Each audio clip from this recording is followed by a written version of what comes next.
FIFA ലോകകപ്പിൽ group ജിയിലെ ബെൽജിയവും ഇറാനും തമ്മിലുള്ള മത്സരം ഗോൾ രഹിത സമനിലയിൽ.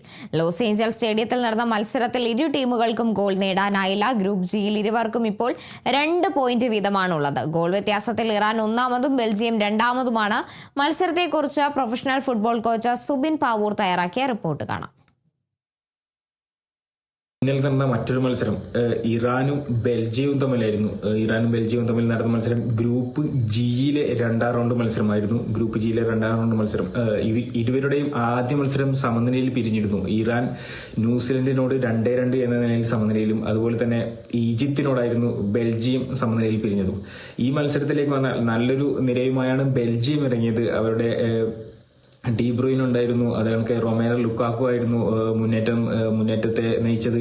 അതുപോലെ തന്നെ തിലേമിനസ് ഉണ്ടായിരുന്നു. നല്ലൊരു ടീമുമായി ഇറങ്ങിയ ബെൽജിയത്തിന് പക്ഷേ ഇറാന്റെ പ്രതിരോധത്തിനും ഇറാന്റെ ഗോൾ കീപ്പറുടെയും മുന്നിൽ ഒരു ഗോളും നേടാതെ സമനില വഴങ്ങേണ്ടി വന്നു. ഇറാനാവട്ടെ നല്ലൊരു സമനില പിടിച്ചെടുക്കുകയും ചെയ്ത ഒരു മത്സരമായിരുന്നു. മത്സരത്തിലേക്ക് വന്ന മത്സരത്തിന്റെ ആദ്യ പകുതിയിൽ 81% പന്ത് കൈവശം വെച്ചത് ഈ ബെൽജിയമായിരുന്നു മുന്നേറ്റങ്ങൾ കൂടുതൽ നടത്തിയത്. അവർ ഏകദേശം 11 ഷോട്ടുകൾ ആദ്യ പകുതിയിൽ എടുത്തു. 11 ഷോട്ടുകൾ എടുത്തത് 4 ഓൺ ടാർഗറ്റിലേക്ക് എത്തിക്കാനും സാധിച്ചിട്ടുണ്ട്. അതുപോലെ തന്നെ മറുവശത്ത് ഇറാൻ 2 ഷോട്ടുകളാണ് ആദ്യ പകുതിയിൽ എടുത്തത്. അതിൽ ഒരെണ്ണം മാത്രമാണ് അവർക്ക് ഓൺ ടാർഗറ്റിലേക്ക് എത്തിക്കാൻ കഴിഞ്ഞത്. ഇതിൽ എടുത്തു പറയേണ്ട പ്രകടനം അലിറസ ബൈരൻവദ് എന്ന് പറയുന്ന അവരുടെ ഗോൾ കീപ്പറാണ്. അദ്ദേഹത്തിന്റെ പ്രകടനം, ഇറാന്റെ ഗോൾ കീപ്പർ, അദ്ദേഹത്തിന്റെ പ്രകടനമാണ്. ആദ്യ പകുതിയിൽ 4 സേവുകൾ തന്നെ അദ്ദേഹം നടത്തിയിരുന്നു. അതുപോലെ തന്നെ രണ്ടാം പകുതിയിലേക്ക് വന്നാലും കൂടുതൽ പന്ത് കൈവശം വെച്ച് കളിച്ചത് ബെൽജിയം തന്നെയായിരുന്നു. ബെൽജിയം പൊസിഷൻ നോക്കിയാൽ ഒരു 70% പൊസിഷൻ കീപ്പ് ചെയ്ത് കളിക്കാൻ കഴിഞ്ഞിരുന്നു രണ്ടാം പകുതിയിൽ ബെൽജിയത്തിന്. അതുപോലെ തന്നെ 10 കൂടുതൽ ഷോട്ടുകൾ അവർ എടുത്തിരുന്നു. 7-8 ഓൺ ടാർഗറ്റും വന്നിരുന്നു. എന്നിരുന്നാൽ പോലും ഒരു ഗോൾ കണ്ടെത്താൻ ബെൽജിയത്തിന് സാധിച്ചില്ല. അതിന് പ്രധാന കാരണം അവരുടെ ഡിഫൻസീവ് ലൈനിലുള്ള കനാനിയുടെ ഒരു പെർഫോമൻസ്. അതാണൊക്കെ ഖലീൽ സദേഹ് എന്ന് പറയുന്ന സെന്റർ ബാക്കിന്റെ പെർഫോമൻസ്, അതാണൊക്കെ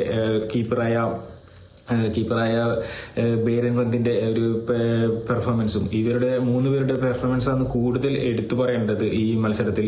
രണ്ടാം പകുതിയിലായിരുന്നു ഇറാന്റെ കൂടുതൽ ആക്രമണം. രണ്ടാം പകുതിയിലായിരുന്നു കൂടുതൽ ഷോട്ടുകൾ അവർ കളിച്ചു.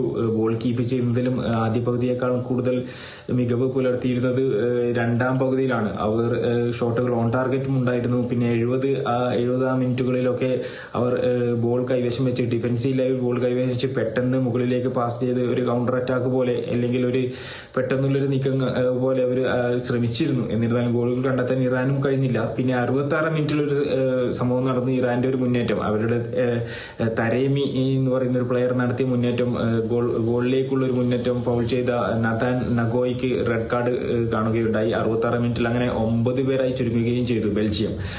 അങ്ങനെ മത്സരത്തിൽ പിന്നെ 86 മിനിറ്റ് ഡിബ്രൂയിനെ പകരക്കാരനായി ഇറക്കിയ പാർദോയുടെ മുന്നേറ്റമുണ്ടായിരുന്നു. ഫെർണാണ്ടസ് പാർദോയുടെ, അദ്ദേഹത്തിന്റെ മുന്നേറ്റവും ഗോൾ കീപ്പറാൽ തടയപ്പെടുന്നതാണ് നമ്മൾ കണ്ടത്. അങ്ങനെ മത്സരത്തിൽ മാൻ ഓഫ് ദ മാച്ച് ആയതും ഗോൾ കീപ്പർ അലിറസ ബേരൻവദ് എന്ന് പറയുന്ന അവരുടെ സൂപ്പർ താരമായിരുന്നു. ഇന്നത്തെ മത്സരത്തിലെ മാൻ ഓഫ് ദ മാച്ചും 1-ാം നമ്പർ താരം അലിറസ ബേരൻവദ്. അങ്ങനെ മത്സരത്തിൽ ഇരു ടീമുകളും ഓരോ പോയിന്റും വീതം കരസ്ഥമാക്കുകയും ഗ്രൂപ്പിലേക്ക് നോക്കുകയാണെങ്കിൽ ഇരു ടീമുകൾക്കും 2 പോയിന്റ് ആകുകയും ചെയ്തു. ആദ്യ മത്സരത്തിൽ 1 പോയിന്റും ഇപ്പോഴത്തെ 1 പോയിന്റും കൂടി 2 പോയിന്റുകൾ ആകുകയും ചെയ്തു. അങ്ങനെ മത്സരം നല്ലൊരു മാച്ച് തന്നെയായിരുന്നു. പറയാം, ഗോളുകൾ പിറന്നില്ലെങ്കിലും ബെൽജിയത്തിന്റെ മുന്നേറ്റങ്ങളും ഇറാന്റെ മുന്നേറ്റങ്ങളും കണ്ട ഒരു മത്സരം തന്നെയായിരുന്നു.